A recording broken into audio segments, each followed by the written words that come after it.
E depois de tanta espera para um personagem importante aparecer, ele não veio. O novo episódio de Jujutsu Kaisen cortou um personagem por enquanto, e isso com um anúncio de que ele também não vem semana que vem, porque semana que vem não tem episódio novo de Jujutsu, mas episódio 7 da terceira temporada de Jujutsu Kaisen tem muita coisa interessante pra gente comentar, então já se inscreve nesse canal para acompanhar todos os conteúdos, não apenas da Quinta das Maldições, mas vários outros vídeos que saem sobre Jujutsu e animes e mangás em geral por aqui, então deixa seu like, comentário aqui embaixo para apoiar a continuidade desse quadro. E se quiser conteúdos extras também, é só clicar em Seja Membro e apoiar ainda mais esse canal. Bora lá! É muito complicado quando a gente fica surtando em relação a mangá, adaptação pro anime, porque as pessoas começam a ver cada mini quadro ou coisa que foi excluída. E como eu falei semana passada, uma parte importante de diálogo com o Hakari que não apareceu no episódio 6 provavelmente viria na próxima semana, vulgo esta do episódio 7, e isso aconteceu. O episódio já abre com a conversa necessária de ser exibida entre Hakari, Fushiguro, Megumi e, claro, Kirara junto, sobre tudo o que aconteceu do jogo do abate, do Gojo selado e até mesmo, infelizmente, do diretor Yaga, que agora o Panda diz que faleceu. É interessante você ver que o feiticeiro super forte Hakari, ele tem vivido uma vida até que bem tranquila, porque ele não coleciona todos os traumas que, por exemplo, o Fushiguro, ou principalmente o Itadori, vem colecionando ao longo dos últimos tempos. E ele topou ajudar desde que eles também ajudem ele depois disso, porque já que o mundo Jujutsu foi abalado com as maldições sendo reveladas para o público geral, as regras precisariam ser restabelecidas, refeitas. E ele, Hakari, tem interesse direto em participar desta nova construção de regras para o clube da luta dele, por exemplo, ser oficializado, ele ganhar alguns benefícios e a coisa funcionar melhor para ele. Tudo melhora mais ainda quando o Fushiguro pensa, não tenho nada a perder, vou jogar aqui uma carta que nem me interessa tanto assim, que é eu sou o líder do clã Zenin. O que Hakari responde com um coraçãozinho dizendo, por favor, vamos ser amigos, porque se você tá junto de um cara que é líder de uma das 3 principais famílias, é claro que você ganha muito apoio, muita vantagem, exceto com o fato de que no dia seguinte aconteceria o massacre da máquina acabando com o clã Zenin, mas isso é detalhe. O que acontece nesse episódio foi uma separação deles em grupos, 3, se considerar que a Kirara seria o terceiro elo que ficaria fora de qualquer uma das barreiras, mas eles constroem planos de ação, o que Hakari e Panda fariam em uma das colônias de Tóquio e o que Fushiguro e Itadori fariam em outra colônia, considerando que Okotsu já entrou em uma das colônias, já tá lá provavelmente incomunicável. O que eles descobrem com a chegada do Shikigami lá, que é o bichinho que já apareceu no episódio passado, o Kogane, é que 2 jogadores já atingiram a pontuação 100 ou mais. O primeiro que a gente viu no episódio passado, no finalzinho, o Kashimo, que pra gente eu acho que já ficou muito claro que ele é um feiticeiro reencarnado, até porque ele fala de encontrar Sukuna como sendo um dos seus objetivos por ter aceitado aquilo ali, por mais que para eles que estão procurando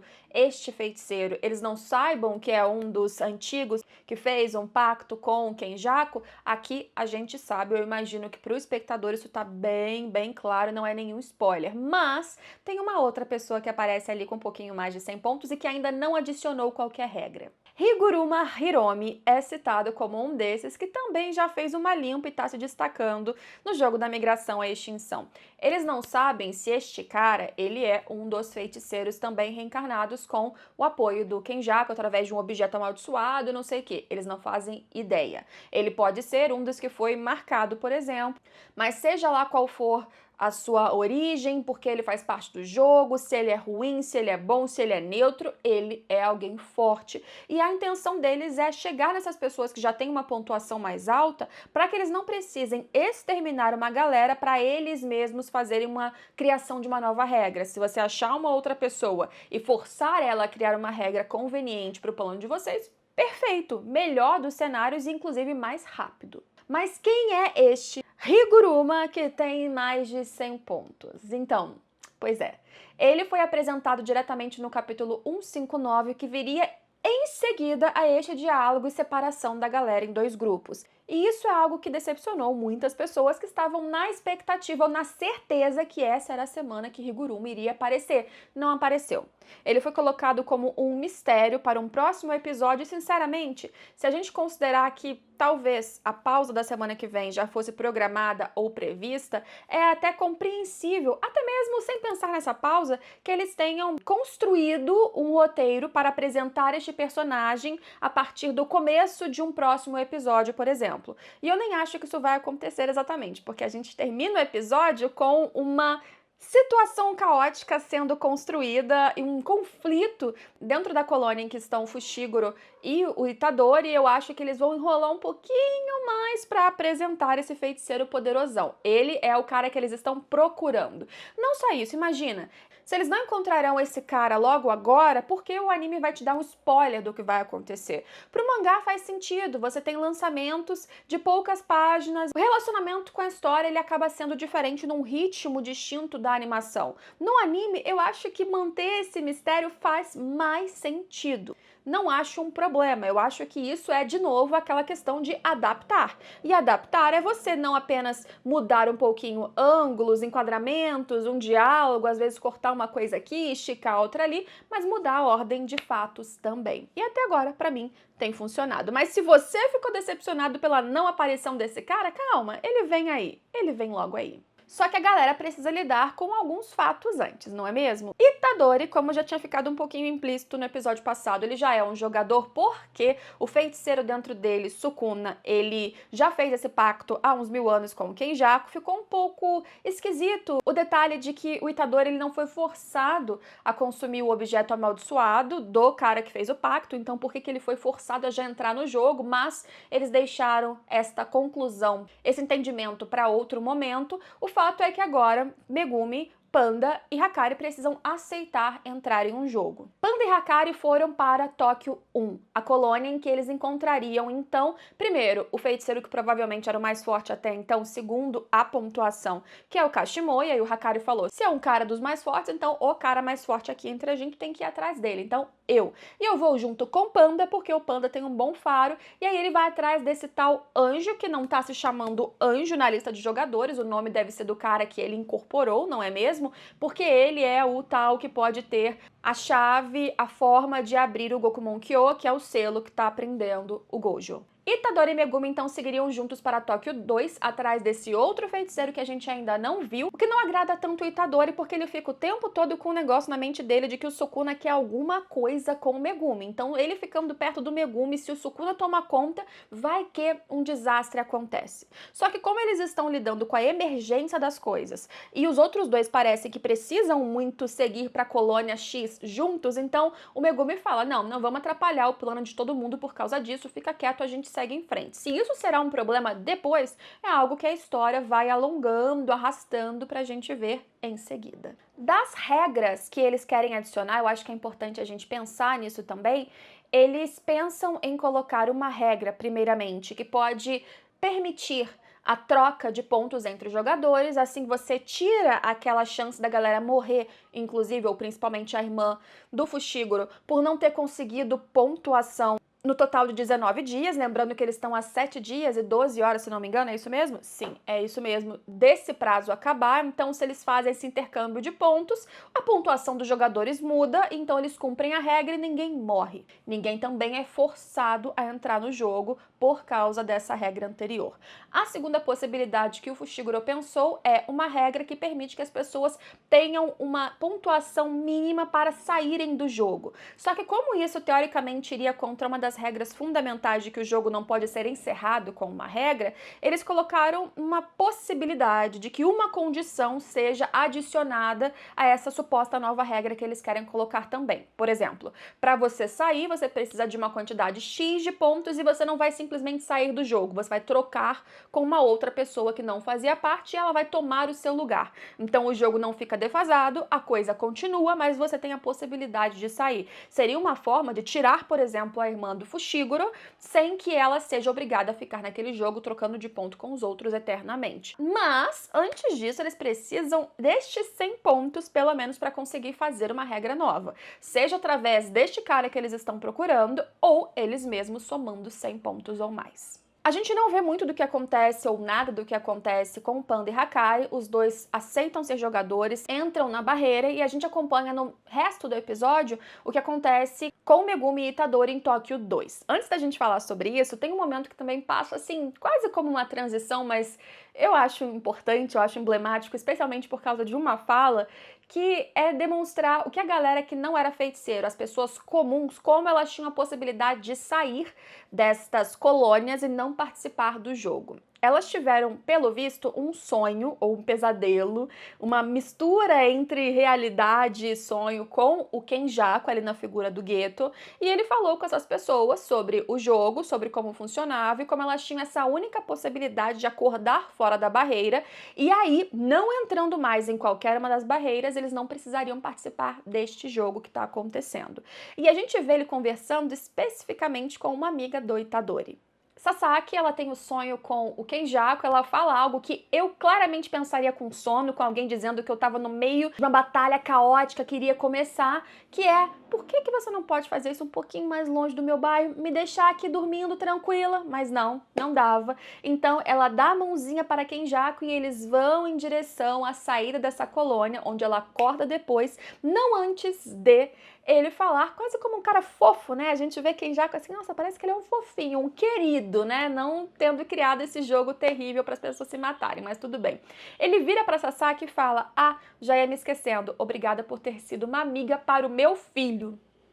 Vocês lembram, né? Que a gente viu nessa temporada a memória do Itadori nenê e a mãe dele com a cabecinha costurada. Aí você pensa, tá, antes do Geto, ele tava na mãe do Itadori. E aí ele engravidou enquanto tava lá. Então, de certa forma, ele é o pai e mãe do Itadori. Não é meio... É meio que verdade o que ele disse. Aí me diz aqui, você acha que ele tem algum carinho? Que esse agradecimento foi genuíno ou foi uma coisa mimetizada? Será que tinha alguma memória no corpo da mãe que fez o cérebro? Não sei, hein?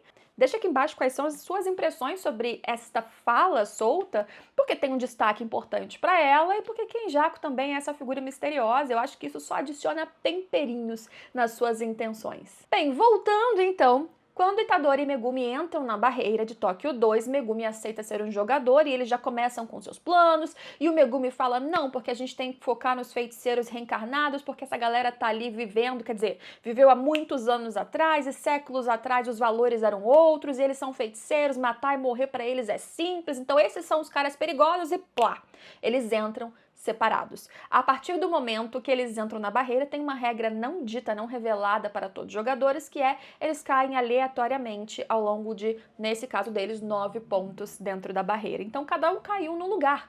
Eles estão completamente separados com o mesmo objetivo de achar o mesmo cara, mas os dois caem já sendo atacados. Nesse mundo, 12 dias depois que a coisa já tá rolando da migração à extinção, existem os caça-novatos. O Itadori enfrenta dois deles, um casal que tem a energia amaldiçoada focada aqui na cabeça, eles têm o cabelo praticamente como helicópteros, hélices, e como talvez através de um pacto eles têm muita força na cabeça, o resto do corpo é frágil, por isso ele acaba derrotando fácil a mulher, e o marido também acaba sendo golpeado pelo Itadori e é derrotado até que bem rápido. Não que a gente esperasse que esses dois representassem algum grande perigo para o Itadori, depois de tudo que ele já passou, mas eu acho que começa a demonstrar um pouco do clima dentro de uma colônia. Que, por exemplo, diferente do que o Fushiguro disse, o perigo não está só com esses feiticeiros antigos. Esses dois, por exemplo, eles são pessoas que foram marcados pelo Kenjaku no determinado momento, e quando a migração à extinção começou, eles tiveram uma transfiguração feita no cérebro deles, que agora ficou adaptado a terem e usarem energia amaldiçoada. Por isso eles têm capacidades, uma habilidade de Jujutsu deles, que era o caso da cabeça do cabelo hélice. Esse pessoal também quer lutar, esse pessoal também quer sobreviver, essas pessoas também são perigosas e estão ali caçando novatos, o que é uma atitude vil, se você parar pra pensar. Não é uma mera questão de sobrevivência, eles querem juntar pontos e eles estão utilizando táticas, artimanhas, inclusive talvez condenáveis. Eu acho que esse é um episódio rápido, ele não tem qualquer uma dessas sequências sequer de ação que começa a partir do momento que os dois entram na barreira, ou principalmente no caso do Itadori, nenhum grande destaque em questão de direção, em questão de animação, mas é eficiente de novo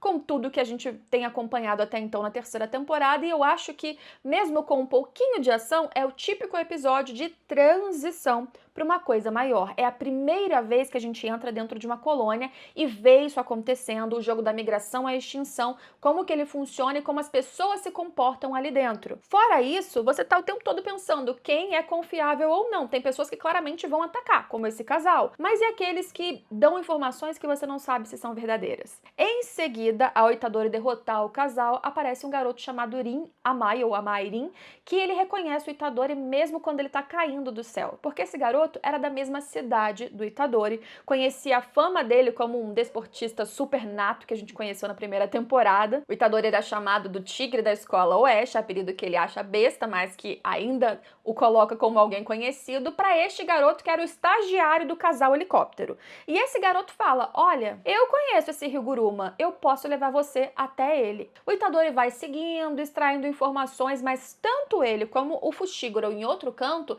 também estão desconfiados, porque, de novo, você não sabe o que essas pessoas estão fazendo ali, por que elas estão ali. Ah, você estava ajudando esse casal? Ah, o Rin Amai fala, não, eu era só um estagiário. Eu estava ali, mas ele era ameaçado, como a gente viu no começo, inclusive, dessa sequência. Mas será que ele tem intenções boas ao levar Itadori para Higuruma? Quem será esse Higuruma? Ele é bom ou não? Será que ele está levando Itadori para Higuruma porque ele fala um lugar e outra menina? Remy fala outro local para Fushiguro. A gente não vê o Fushiguro sendo atacado, só corta para o momento em que ele claramente já venceu essa feiticeira, que diz não ser uma feiticeira reencarnada, ela não tá se vestindo de bruxa velha, e ela fica num papinho meio meloso, falando pro Fushiguro, ai, você vai ser meu cavaleiro, me chama pelo nome, sabe? Me chama assim com uma intimidade maior. Ela tenta criar um vínculo, enquanto diz, eu sei quem é esse cara, é o dos mais de 100 pontos, né? Vou te levar até ele. E ela vai levando, e ela não quer dizer pro Fushiguro onde que é, porque segundo ela, se ela fala o local para qual ela tá levando o Fushiguro, ele pode simplesmente acabar com ela. O Fushiguro realmente está muito mais pronto, pelo que a gente viu até agora, do que o Itadori para acabar com qualquer feiticeiro e ele mesmo somar os 100 pontos se acontecer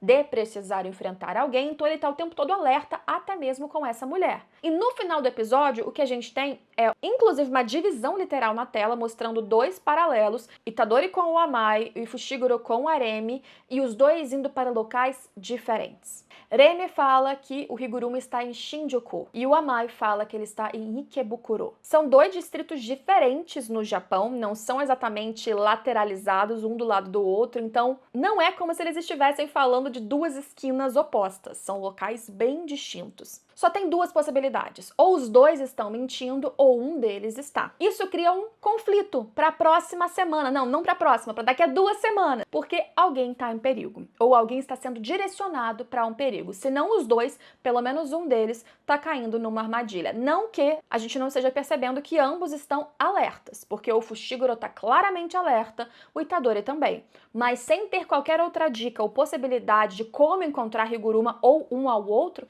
eles estão seguindo a pessoa que deu, que calhou deles encontrarem e falar que tem um caminho para achar o feiticeiro que eles precisam encontrar. O tempo tá correndo, então eles não têm como ficar pensando muita coisa, remediando e repensando, não dá. Eles só estão indo. Se você não leu o mangá, eu quero que você deixe aqui embaixo quem você acha que tá enganando quem ou quem está sendo enganado, onde realmente está Higuruma. E, gente, eu acho que foi um episódio bom para um episódio de transição, o esperado dentro de um episódio de transição, nada sensacional, nada brilhante, mas um trabalho eficiente como tem sido até agora essa temporada. Eu acho que a gente com 7 episódios, de 12 confirmados para essa primeira parte, a gente tá com muitos auges, muitos momentos bons, e isso considerando que o jogo do abate em si nem começou. Esse é um arco muito intenso e essa intensidade vai só crescer. Com certeza eles estão preparando um momento para pausar nesse episódio 12, que vai ser assim, nossa, impressionante. Eu acho que eles estão trabalhando muito bem esses timings,